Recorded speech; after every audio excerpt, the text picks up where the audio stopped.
everyone, welcome to our channel Easy Cooking Recipes. இன்னைக்கு நாம சேமியா உப்புமா எப்படி செய்யறதுன்னு பார்க்க போறோம். அதுக்கு முன்னாடி நம்ம சேனலை வந்து சப்ஸ்கிரைப் பண்ணுங்க. சேமியா உப்புமா செய்யறதுக்கு ஒரு கடாயில 1 கப் சேமியா போட்டு நான் நல்லா ட்ரை ரோஸ்ட் பண்ணி எடுத்துக்கிறேன். ஏற்கனவே வறுத்த சேமியாவா இருந்தாலும் நம்ம லைட்டா ஒரு தடவை வறுத்து எடுத்து ஓரமா வச்சுக்கலாம். அப்புறம் அதே கடாயில நான் வந்து கொஞ்சமா எண்ணெய் ஊத்தி தாளிக்கிறதுக்கு தேவையான பொருளெல்லாம் நம்ம வந்து ஆட் பண்ணிக்கலாம். கொஞ்சமாக கடுகு, காஞ்ச மிளகா, அப்புறம் வந்து கடலைப்பருப்பு, உளுத்தம் பருப்பு, அப்புறம் வந்து கருவேப்பிலை போட்டு நம்ம நல்லா வதக்கி விட்டுக்கலாம்.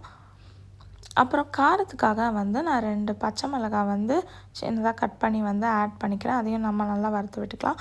அப்புறம் வந்து கொஞ்சமாக ஒரு வெங்காயம் வந்து நான் கட் பண்ணி வச்சுருக்கேன் சின்னதாக. அதையும் வந்து நம்ம சேர்த்து நம்ம நல்லா வந்து வதக்கி விடுறோம்.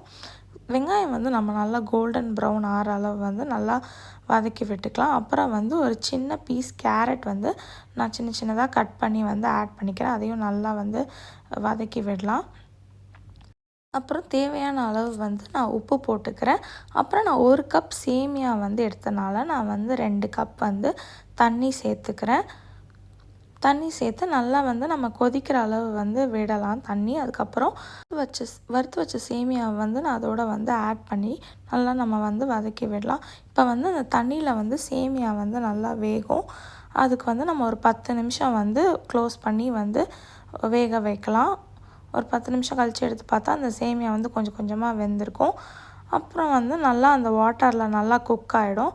அது வரைக்கும் நம்ம விட்டுட்டு நம்ம வந்து நல்லா வதக்கி விட்டுட்டோன்னா அவ்வளோதான், நமக்கு சூப்பரான சேமியா வந்து ரெடி. இதை வந்து நம்ம பிரேக்ஃபாஸ்ட் ரெசிப்பியாக வந்து எடுத்துக்கலாம். அண்ட் வந்து இந்த வீடியோ உங்களுக்கு பிடிச்சிருந்தா நீங்கள் வந்து லைக் பண்ணுங்கள், உங்கள் ஃப்ரெண்ட்ஸோட இதை ஷேர் பண்ணுங்கள் அண்ட் சப்ஸ்கிரைப் பண்ணுங்கள். தேங்க்யூ.